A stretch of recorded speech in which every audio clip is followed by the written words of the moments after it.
Hello. This is Derek from One River Tea and from teaware. Again, I mentioned this last time. This is a new company I'm starting with a friend all about teaware. We're called teaware, that's T-A-O teaware, and what we do is we look into the deep history of different types of Chinese ceramics. This is different clay, different styles of teapots, different regions, and their history in producing these teawares. And we're getting key examples of the different regions, of the different styles. So if you're interested in Chinese teaware, check out teaware. That's teaware on Instagram, on YouTube, teaware.com. And the YouTube channel has some really cool, proto podcast stuff on the history of teaware. So definitely check out my buddy Dart from teaware doing that. But again, this is Derek, who also is from One River Tea, and this podcast here, Tea Soup. It's all about life in China, tea in modern China, and Chinese tea. I'm your host, Derek Poskin. I've been living in China for the past 6 or 7 years. I've been buying, drinking, and selling Chinese tea for the past decade.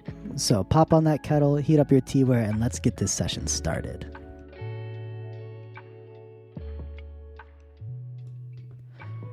Now, before I embark on the topic for this week's podcast, which circles all around my sourcing the Dancong Oolong teas in the Phoenix Mountain Range, which is in eastern Guangdong, bordering western Fujian, before I get into this, I want to further clarify a speculation I made in the last episode. I mentioned that a large majority of the Chinatowns I've been to in America, they're mostly speaking Cantonese, and I was kind of musing on why this could be. A tea friend of mine from Vancouver who listens to this podcast kindly reminded me that a lot of the reasoning for this has to do with the American Railroad and the recruiting of the Chinese all along the south and southeastern coastline and its major thriving ports at that time. Now, as an American myself, I do remember a few pages in a high school textbook covering such a diaspora of the Chinese workers brought to the land of the free to build the great railroads that would manifest our destiny. However, this was really just a side note, just a small few pages overshadowed almost entirely by the greater glories done by our illustrious ancestors in building the promised land. And I realized, not for the first time, that my education was a little insufficient, a little one-sided, if you will. And now, what do we do when we realize that we don't know the full truth of something? We can double down and be like, well, it's what it said in the book, or we can, further open our minds and seek the deeper truth. And so what I did is I found a really intriguing book written by one Shelly Fisher Fishkin and a Gordon H. Chang. The book is called The Chinese and the Iron Road, Building the Transcontinental Railroad. And the reason I like this book is not only because Fishkin has a PhD in American Studies from Yale, but also due to the fact that almost a third of the book is just a bibliography and notes and indices. And this is what I really love to see, because in this modern world, it sometimes feels like information is cheap. Like anyone can write and publish a blog post. Anyone can write it on the internet, write an essay in the comments of a forum section. It's nice to see somebody who's truly qualified, who's unbiased, and totally from an academic point of view, publishing their research. And whatever topic I'm interested in, these are the kinds of books I'm looking for. And especially with this topic in particular, this becomes very important because things are getting rather politicized. And China versus America, the history, the interactions between them. Fishkin even goes into studying how this historical event is taught in American textbooks in one chapter. And then the next chapter, she looks at Chinese textbooks and how it's taught in the PRC. And then comparing these two different kind of perspectives on this historical event, it's really nice because right now it really kind of feels like we live in this ideological state of might makes right versus ideas, where it's this post-truth world where it's if enough people believe this, it becomes true just because enough forces behind the idea.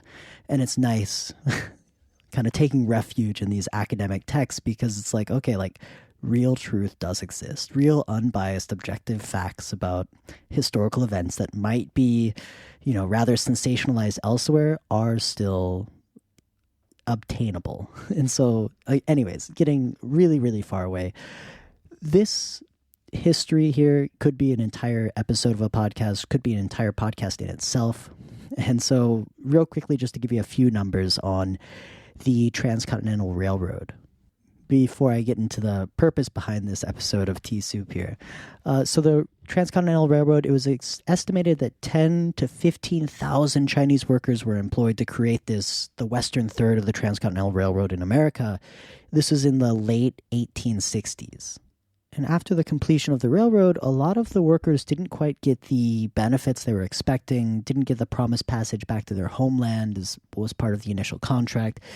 And so many of them ended up just settling on the West Coast, where now we see a whole lot of Chinatowns and whatnot. And I'm sure there's way more history about the racism and prejudice that they had to endure during that time and still today. And so again, it could be a whole episode or podcast in itself. I'm grateful, so grateful for Claudia for pointing out my oversight. Claudia is that wonderful tea friend up in Vancouver, Canada. She and a friend have started a small tea experience project involving some online tastings, curated teas, and much more. Their little startup is called teacan.co. That's teakan.co. And you can follow their Instagram, check out their website, and just connect with more beautiful tea people in this wide and wonderful world. So thanks so much for pointing out my oversight. And now back to Tea Soup. So, Chaozhou. The purpose of this episode: sourcing Feng Huang Dancong, single bush, Phoenix Mountain, roasted oolong teas. Let's go. So in the last episode, I gave you the history of Chaozhou and the history of Dancong Oolong, as well as the history of the Chaozhou Gongfu brewing style. In this episode, what I want to do is get a little more anecdotal, give you guys some real-world feelings of what this place is like. Who are these people out on these mountains making these teas? And so what I'll do is I'll kind of recount most of my sourcing trips to the Phoenix Mountains, to Chaozhou, and then the people I've met along the way. In the last episode, I also talked about my time living in Chaozhou, what it felt like in that kind of climate and stuff like that. But I think one thing I didn't quite mention is the sheer proliferation of tea culture in this small, old city. And so everywhere you look, people are drinking Gongfu tea. They're making Gongfu tea. In essentially every single shop I went to, I could see a Gongfu tea setup. I could see the gaiwan, the 3 cups, and the tray.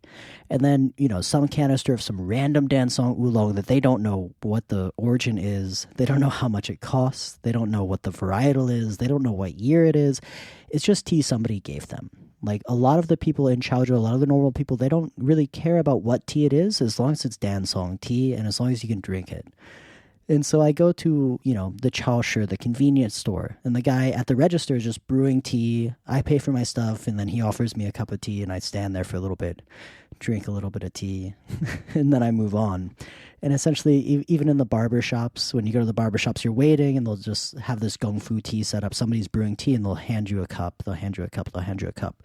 I remember one moment going to the dentist, and as I was waiting for the dentist, the dentist comes out and starts giving me the pre-dentist conversation, okay, what are your problems? What are you looking for?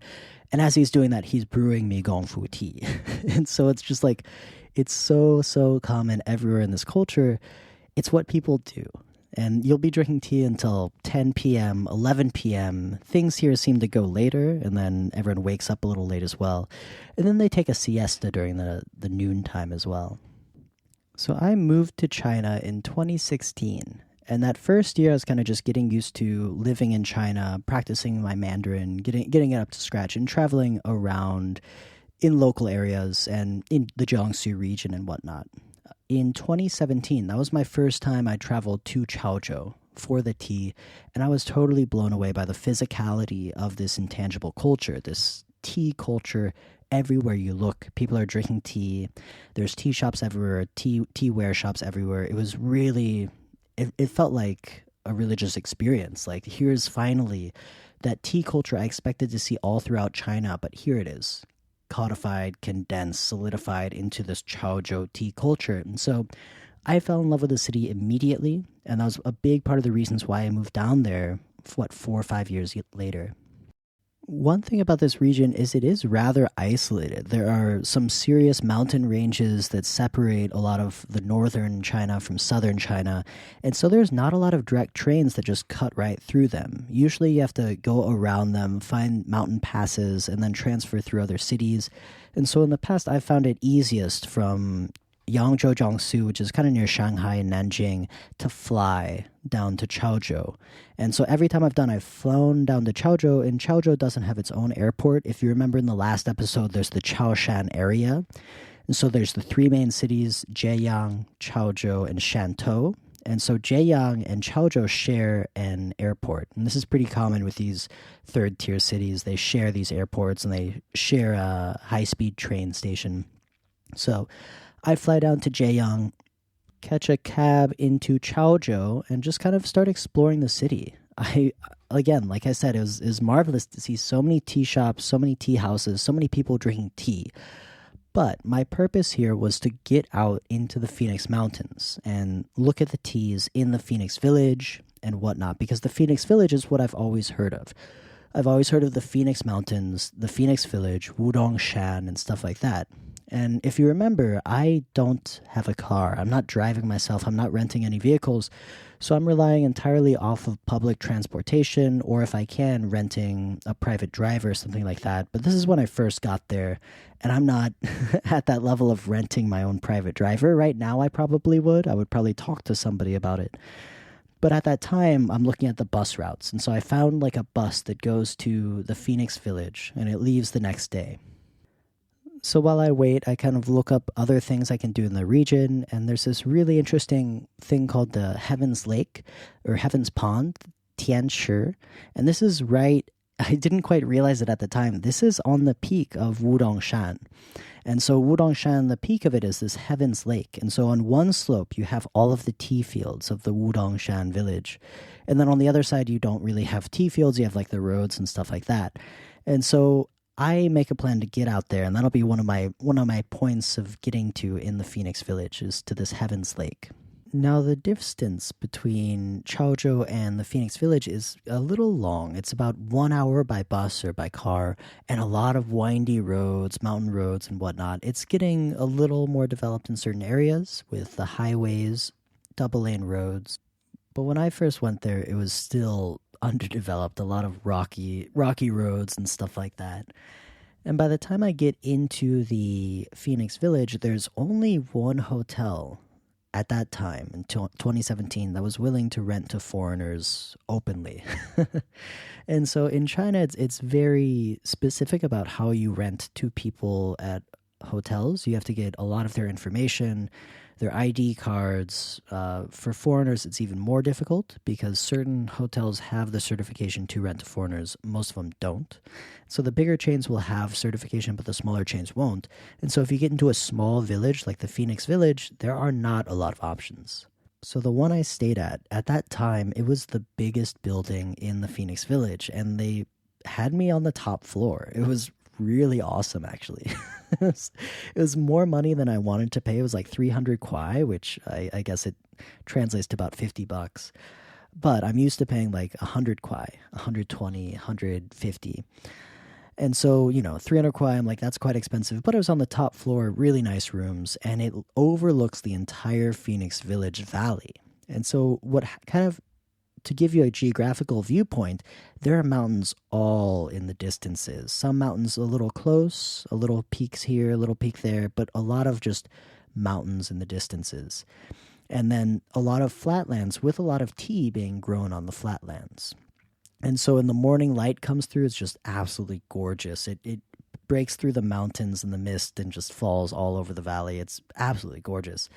And so I wasn't complaining too much, but I was a little upset that it was the only option I had. And so now here I am, a kid in a candy shop, somebody who just fell right into the ideal place for Phoenix Dancong Oolongs. Every shop I see is a tea house or a restaurant. And so I just wander the streets of this village, windy streets and whatnot, and I start thinking about my luck. And this is, before I had it quite formulated. This is actually before I went to the white tea region. So this is 2017. The white tea region, the story I told in episode 3, that's in 2019. So that's 2 years later. That was a little more refined. This time, as we'll see, I wasn't so refined. And so I'm looking out at the fields. I'm like, okay, I'm just going to walk into the fields. And so I get out, walk through town to the edge of town, and I just start walking into the fields. And it's really, really pleasant because I can see the little tracks where people are climbing up through the banks on the road and stuff like that. I'm smiling and waving at a lot of the pickers, and they're all very curious because it's not often that, somebody's coming and walking through this road. Usually they're driving, unless they're picking the tea themselves. And so here's a point in why I kind of did this wrong. This is not the best tea. The tea right by the Phoenix Village that's grown on the flat lands, this is the really, really cheap Mao Cha, the stuff you can get for $5 a pound. This is stuff they make by the ton, and they ship it out to other people who process it.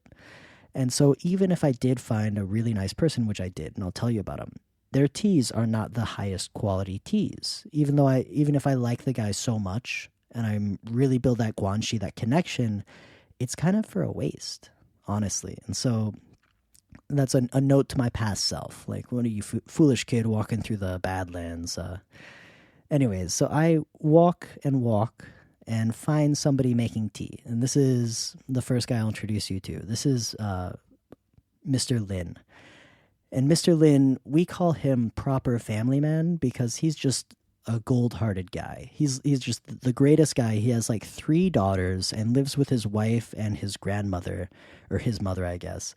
And they all live together. He's the only guy, and he does the cooking, and he does like the processing and the making of all the tea while his wife and his mother are out in the fields picking tea. Because in this region, it is still very much the women pick the tea and the men make the tea kind of mentality. But this guy, Lin, I walk by his shop and I keep walking, and then I eventually come back because not a lot of other people are making tea. Right now it is mid-October, and so it's kind of like this is the winter or late autumn harvest. And so if we talk about in the Dancong Oolong world, you have the Chun Shui, Qiu Xiang, which is the spring water, the spring thick mouthfeel, and then autumn fragrance. Autumn teas are a little lighter, but they have a stronger fragrance. So he's making this really fragrant Da Wu Ye.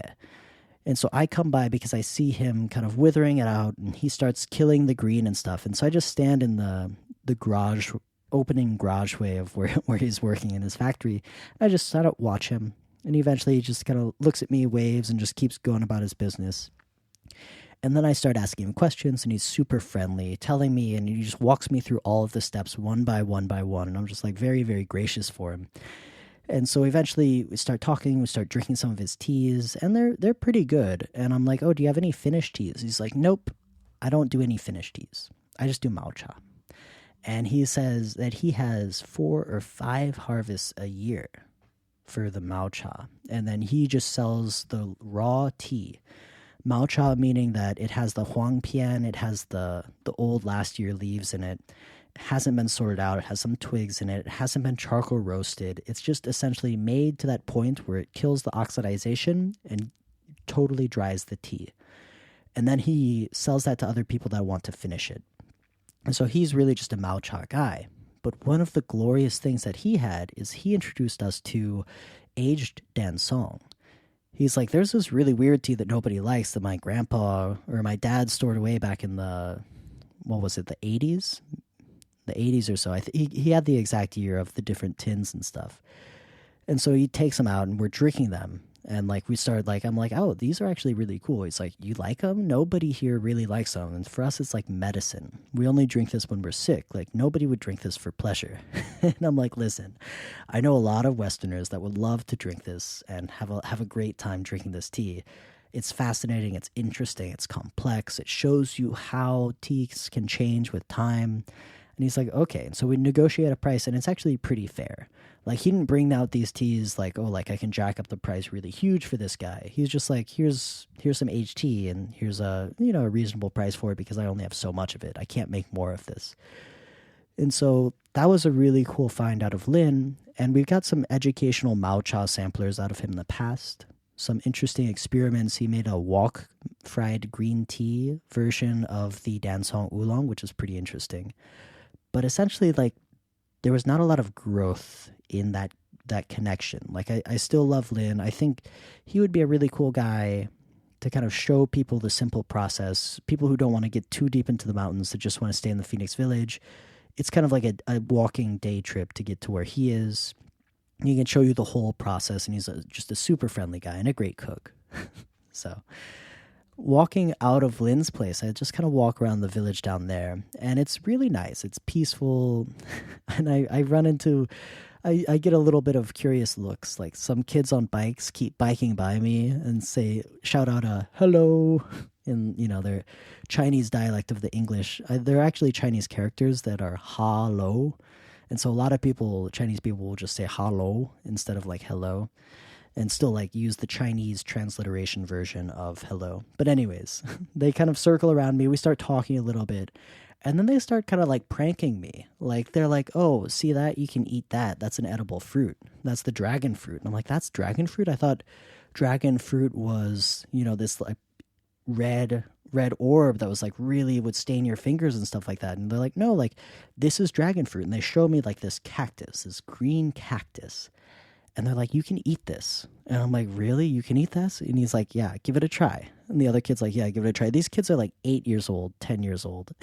And they're just trolling me. And I'm like, "I'm not sure if I can eat this." And as I go for a bite, a car drives by, and we kind of step to the side of the road.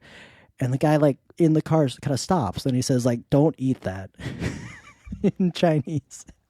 And I'm like, okay, just can't eat this. And it's like, you kids. And apparently what they were telling me was dragon fruit was actually the dragon fruit plant, but not the fruit part. It was like the more cactus-like branches of it. Anyways, it's just a funny story about that. I have a video of it that still makes me laugh to this day. After returning to the Phoenix Village, I realized that this is, before I knew it, this is similar to Diantou. This is where a lot of people bring their teas from the mountains to sell. This is not where people are growing and making most of the Phoenix Dancong. A lot of the stuff that gets made here is the really low-quality Mao Cha that then gets sold off to other people. What you really want to find in the Phoenix Village is somebody with a tea garden on Wudong Shan, and then they also have a shop in the Phoenix Village. Though a lot of people who have places on Wudong Shan also have places in Chaozhou. And so again, if you remember episode 3 of Tea Soup, I talk about how people in the mountains of Fujian and Panxi will have a place in Diantou. And if they have more money, they'll have a place in Fuding. And if they have more money, they'll have a place in Fuzhou as well. And so really, like, the closer you get to the source, the smaller the farms are, the more direct you can kind of get it. And so when I go to the Phoenix Village here, what I realized later is I'm not looking for Phoenix Village tea. I'm looking for, Da'an tea. I'm looking for Wudong tea. I'm looking for Linju tea. And so what I'm doing on this first day is I'm going through and just drinking the teas. I'm just saying, is this tea good? Do I like this tea? How much is this tea? And so I'm building this idea of how much does good tea cost? And as a side note, I just want to lament, because back in 2017, 2018, I could get really, really tasty Dancong teas for half the price of what I'm getting them now. For whatever reason, I think it was Xi Jinping came to Chaozhou in 2019 or 2020 and was like, "Chaozhou Dancong tea is good." And ever since then, the price has just doubled. Like, I can't get good tea for cheap anymore. And that really breaks my heart, because I'm thinking about all of the really amazing teas I had in 2017, 2018 that I just can't get anymore. And so I'm drinking some pretty nice teas and getting my reference point for these prices. And this is really important because a lot of people think, like, as a foreigner going into these Chinese tea markets, they're going to take advantage of you. And I'm like, how can they take advantage of me? I know what it should cost. I know the quality of the tea. I know the price points. I know the regions. Like, if they're trying to take advantage of me, I just turn and walk away. I'm like, that's not the fair price. That's not the market price. And so I'm spending this first day understanding the market prices for teas. And I do that by going to, a dozen different places trying the same teas and then figuring out where they're from and figuring out their price points. So after this first day of intel gathering and a little bit of tea connection with Mr. Lin, I go up to the Tianshi. And I heard there's a bus that takes me up there. And so I go to like the bus station. There's no bus there. They tell me to go to the tourist station. I go to the tourist station, which is like 30-minute walk, and there's no bus there. And I'm like, whatever. I look up on the map. It's like an hour and a half walk. And I'm like, okay, I'll just hike up the mountain and go there. And so I'm hiking up the mountain. It's getting pretty hot, even though it's late October or early October. Actually, late October. This is Mid-Autumn Festival. And so I have my bag on me, and it's getting pretty hot. And some e-biker or some motorcyclist comes up and says, "Oh, where are you going, to Heaven's Lake?" And I'm like, "Yep." And he's like, "You want a ride?" And I'm like, "Yeah, I could use a ride." And he's like, "All right, it's gonna be 30 kwai." And I'm like, "That sounds fine." And I'm looking at this guy, and he's an older kind of construction worker. He has the hard hat and everything, and just an old motorbike, and he has these kind of like bluish eyes. And I realized later that it's probably like cataract eyes. Like his vision probably isn't very good. But I hop onto the motorcycle, and let me tell you, I've never felt so close to death, because he's just like zooming up this mountain in between two cars that are passing each other in opposite directions, and I'm just like gripping the edge of my seat, and I'm like, 30 kwai isn't worth this. Like I should have just kept walking. And it's like, oh, it's terrifying. And we finally we get to the top. I feel alive again, and pay the guy, and then go up to the Heaven's Lake. Heaven's Lake is really beautiful. It's like the highest point in the Phoenix Village, or the Phoenix Mountain Range, and it's only about 1,300 meters. And so sometimes on the wide internets, I see people selling Dancong Oolong from 2,000-meter elevations, and I'm like, okay, the highest point in this range is 1,300 meters. So I assume this is just ignorance, so you don't exactly know how high it is. Maybe somebody told you the wrong numbers, but to go forward, it is only 1,300 meters is like the peak of the region. And I guess that is still an estimate, so maybe add an extra 200 meters in there just to be safe. So 1,500 meters. Anything over that is a total nonsense. But again, anything over 1,300 is still incredibly, incredibly rare and very unlikely to have teas that are grown there. Like some of our producers have tea plantations up in the area of the Tianshi Lake, and they're like, 1,300 meters, 1,200 meters. But those teas are very hard to buy. Even just hard to buy, like not super expensive, difficult for me to get because they're just so rare. But this area of Heaven's Lake is really, really beautiful. I watch the sun come up over the clouds. I get a little bit of the sea of clouds, but not as drastic as, in some of the photos you can see. But what's really beautiful about this region is the mountains just go on layer after layer after layer after layer, and they recede into this blue diminishing in the distance. And so until eventually the mountains just fade into the sky. There are so many layers that you can see. And so they start green and end up blue. And again, this is that Qing character, which is part of my name, Dancing. The Dan is like red like cinnabar, and the Qing is blue and green like mountains in the distance.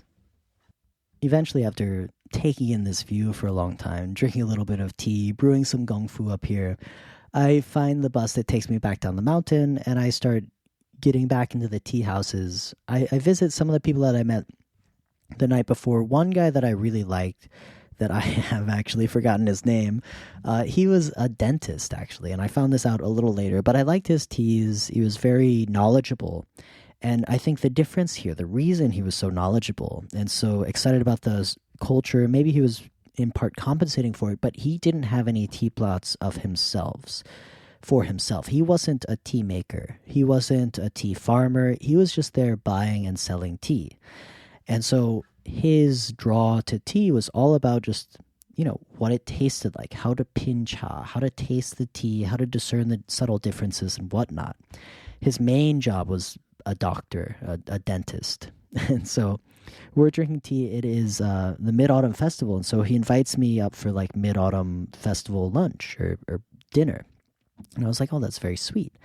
And so we're eating dinner, and it's, really cool. He's showing me his favorite teas, his favorite foods and stuff like that. And then he brings out some homemade alcohol where he's infusing the local baijiu, the moonshine, with different herbs.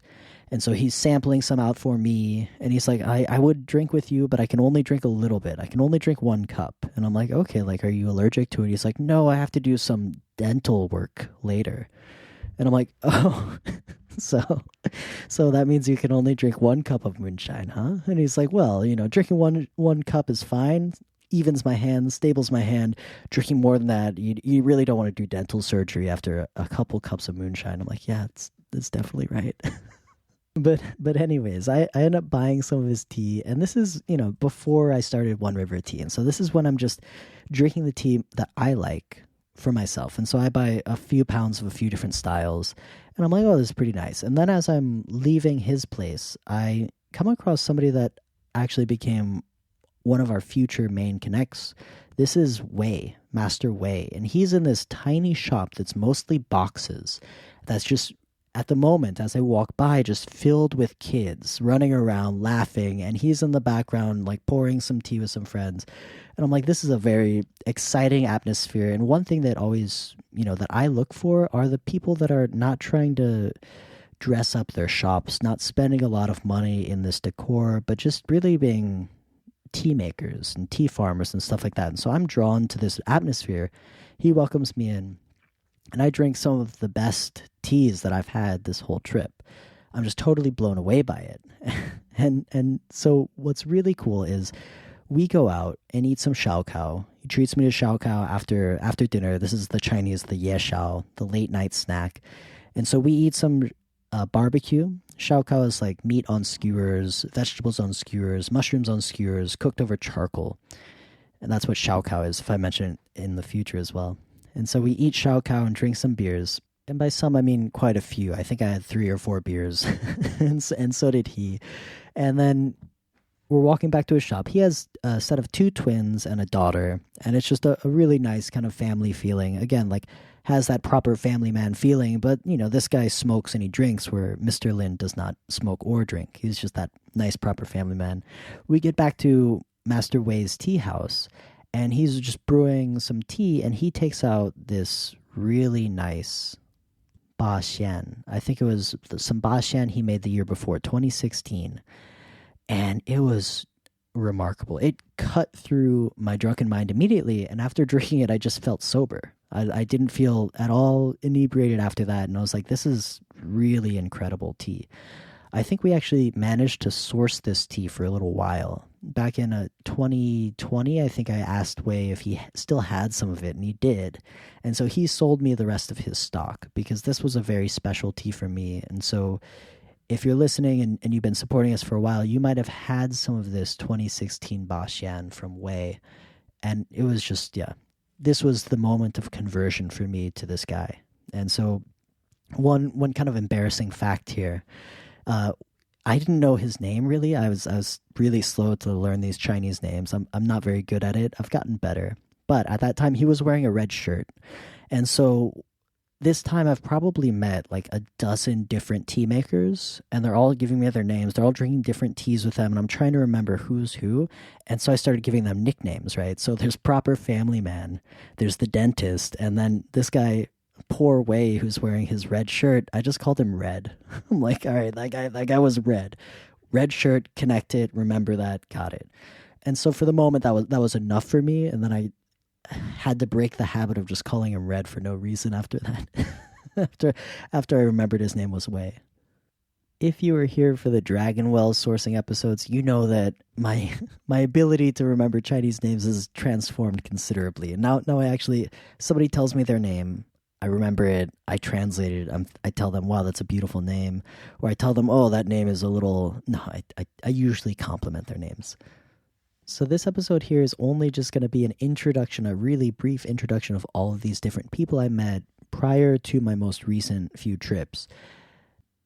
People like Wei rightfully deserve their own episode, and I'll probably get back to it in the future and kind of tell you his story, because it's really cool. He kind of worked his way up from a farmhand to a, somebody with their own land who's making their own tea and whatnot. So fast forward to 2018.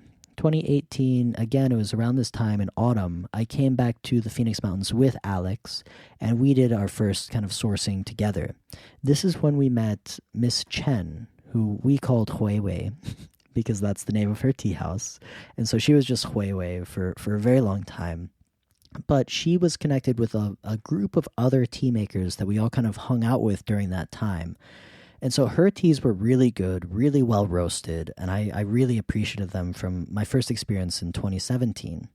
And so I came back there with Alex, and we go out to her little mountain. Her mountain, she has a few different plots, but most of it comes from very close to the Phoenix Village in what I would call like mid-mountain kind of range. Like, this is like Chaozhou, so they're not bushes like Lin's trees, but they're actually trees that could be slightly taller than you, come up to your chin, stuff like that.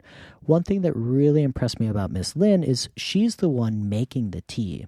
As I mentioned, Chaozhou is a little set in its gender roles, where usually the men are the ones who make the tea and the women are the one who pick the tea and stuff like that. But I think Miss Chen had a unfortunate marriage, and eventually she divorced and took over the whole tea operation because she is the one with the family lineage and the mother bushes on the higher plots on the Wudongshan Mountains. But most of her tea is coming from this one region that's kind of mid-mountain range, and so her teas are usually a little cheaper. But I have a pretty funny story of just meeting her and all of her friends. We call them the Huiwei community because it's essentially a group of 4 people that work together. They all have their own independent enterprises, and so we're always only buying from Miss Chen. But she's selling her teas to her friends are selling their teas to her, she's roasting the teas, and so everyone's it's a loose cooperative structure, I would say. But one of her friends, or a few of the friends, there's this story that actually comes into why I chose tea soup for the name of this podcast. So the story goes like this. We're drinking tea with Miss Chen and some of her friends, and they're all talking about the different flavors of the tea that we're experiencing and whatnot. And this one guy, I'll tell you why. His nickname is Dirt. And he had a busted foot. It was like he had a bad cut on it. It was swollen. He was putting plasters on it, and everyone was telling him like, "Buddy, you should go to the hospital. You should get that checked out by a doctor. You should get that sewed up." And he's like, "It'll be fine. The swelling will go down. I've had worse, whatever." And so we're all kind of concerned about this guy, and then we're talking about the tea, and like, people are like, "Oh, like the leaves are nice and green, very full. The fragrance is, really crisp." And then this guy Dirt says, "Oh, the tea water is really rich." And they're like, "Tea water? Tea water? Are you kidding me?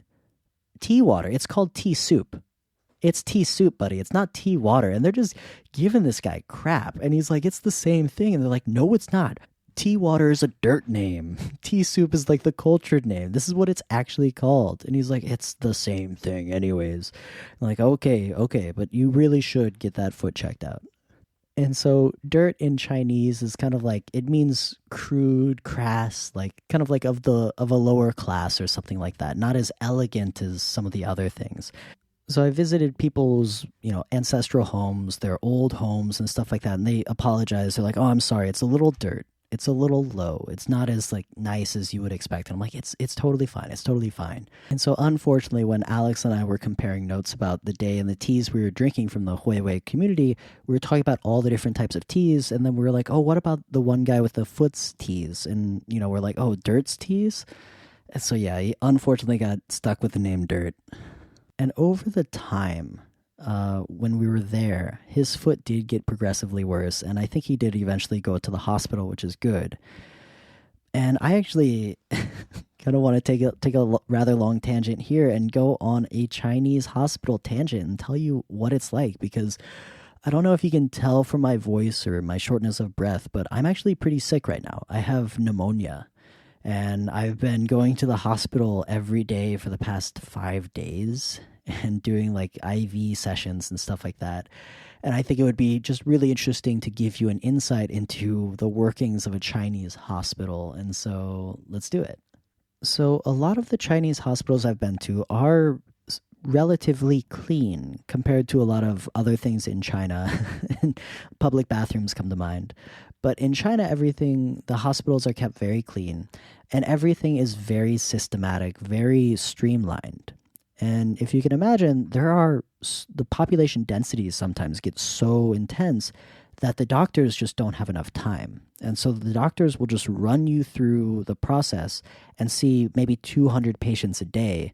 And it's really remarkable to see how the systems all work where everyone has its own place. And so what happened to me is I was feeling really sick suddenly on Saturday morning. Fever, chills, had to sit down while I was doing my regular morning routine. And I was like, you know what? I couldn't sleep the night before because I felt sick. I had trouble breathing. I'm like, okay, I should just go to the hospital. And so I go to the hospital. It's a Saturday and all the appointments for the actual doctors are kind of booked up. And so I have to go to the emergency room. And so I go to the emergency room and get a consultation with a doctor almost immediately. And so what I do is I go to the front desk and I tell them what's wrong, tell them what I want. And they're like, okay, here's your card, here's your fee. Go pay your doctor's fee first and then go wait for your doctor. And so I go to pay the fee and I'm like, oh, geez, an emergency visit. How much is it going to cost? It cost 25 kwai. That's like $3.60. And so I pay that, and then I go up to the doctor and kind of wait in line. And so again, these doctors are seeing like 200 people a day, and so you get like 2 minutes with the doctor. Usually they look at you, they ask you the symptoms, and then they tell you what's wrong with you and prescribe you medicine and say, okay, like go on now. And so sometimes it can be really difficult because if you kind of know what's wrong with you, you have to sometimes argue with the doctor. And so it's really funny, like thinking like, okay, I have to argue with this doctor to get what I need, the service I need. But it's just a different world. Like if I go into the Chinese doctor's space and I listen to their diagnosis and I disagree, I can tell them I disagree with it. Like I told him I had the fever, I had a cough, I couldn't sleep, I had trouble breathing. And he's like, oh, it's probably just COVID. And I'm like, no, I took a COVID test last night. I really feel like there's something wrong with my lungs. I want to get a CT scan. And so he takes out a stethoscope, he listens to my lungs. He's like, oh, you know what? There might be something there. Okay, do get a CT scan, come back and show me the results. And so again, I go out, pay for the CT scan. The CT scan was a little more expensive. It was like $50 or $44. And so, I do the CT scan, get the results immediately, go back to him, cut in line, and he looks at it and he's like, looks at my lungs, he's like, oh, yeah, you have rather severe pneumonia in your left lung. And it looks like, the bottom third of it is kind of gross. And so he's like, okay, you should do IVs for 10 days. And I'm like, IVs for 10 days? He's like, yeah, you should probably stay in the hospital. I'm like, okay. And this goes back to the bargaining part. And I'm like, okay, first off, I'm not going to stay in the hospital. Second off, can I just take medicine, like oral medicine? He's like, you can, but it's not going to be as effective. And I talked to a few friends, like, the Chinese medicine, they put a lot more emphasis on IVs rather than like oral medicine and stuff like that. So he wants me to take IVs. I don't want to take IVs. He wants me to stay in the hospital. I don't want to stay in the hospital. And then we kind of like argue back and forth. He's like, okay, what about 3 days of IVs and you don't have to stay in the hospital? I'm like, deal. He's like, okay, do these 3 days, then come back to me.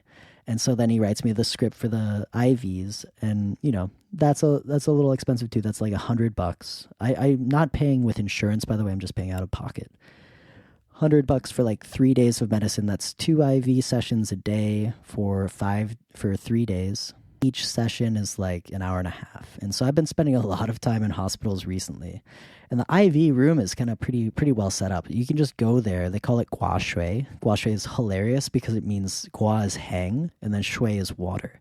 And so you're like, oh, doing an infusion or doing an IV means hanging water. And you go into the IV room and there's just these water bags hanging in front of the chairs. And you're like, okay, that makes sense. And so you go into this room, a nurse comes over, gets your prescription, gets your medicine, gets it all together, puts in the needle, and then you just sit there for however long it takes. And then you leave and you go home. You don't have to like check in any other place. It's really streamlined. And that's how they do a lot of medicines. Like that's how I'm getting my antibiotics and like a little saline. Oh, another thing that the doctor had me do is he had me do blood work. And I did blood work, and that was about $30 to do. And they got the results back in a few hours. And he looked at that and he was like, okay, you need 10 days of IVs because your blood's kind of messed up. Your white blood cell count is way too high. a few other things. Your red blood cell count is low, whatever. And so he really wanted me to hang water. I was reluctant to it. I hung water. I did the IV for 3 days, came back to him, and he's like, oh yeah, you're going to need another 3 days. I'm like, wait a second. You're going to make me hang water for 10 days like you initially said, aren't you? And he's like, no, well, 3 days and then we'll see. I'm like, okay. So anyways, I'm feeling much better. No need to be worried. I'm sleeping better, breathing better. And yeah, what happened is I think I got COVID a month or two ago, and then I just never fully recovered. And I didn't get the antibiotics I needed when a bacterial infection moved in, and it just got progressively worse. So here's a note from me and a note from Dirt. Go to the hospital when you need to go to the hospital. Don't wait. If you can, don't wait. See a doctor and see what you can do for your body. Take care of yourself. That's the moral of this story for you. So there's that insight into the Chinese hospitals. I think, again, with the emergency room doctor visits, there was 2 of them, with the CT scan, with the blood work, with the medicine, it cost me about $200. And I've been in the hospital for the past, 5 days or so, with another 3 days incoming. Anyways, right now it's Duanwujie. It's the Dragon Boat Festival here in China, right after the summer solstice, and this is really the beginning of summer. In my city here, not a whole lot goes on for Dragon Boat Festival. We don't do dragon boat races or anything. That's a little more down south in the Canton region and Fujian. They'll do a lot of these dragon boat festivities. I could tell you the history about it, but I'm running out of time here. So let's circle back to the tea. In this episode, I told you all about the Phoenix Mountain Dancong. We didn't get into the Wudong Mountain yet. That's for the next episode. There are also a few other people I didn't get the chance to mention. That's my friend Little Xie, who has that really small Mao Cha garden out in the nether regions of the Phoenix Mountain Range. And there's also Liao, the maker with Little Zhang. He has a garden up in Da'an. Da'an has that 1,000 mu of ancient tea protected area, and that's where the Songjong tree is. And their tea is really good, and it's right on the edge of what's considered Wudong. So the Wudong people look down on it, and Da'an's like, it's the same thing, buddy. But in the next episode, I'll get into a little bit of Da'an, but mostly into the Wudongshan, and tell you about my sourcing trip this spring and the time I spent up there, and the reasons why Wudong Mountain is different from these other regions.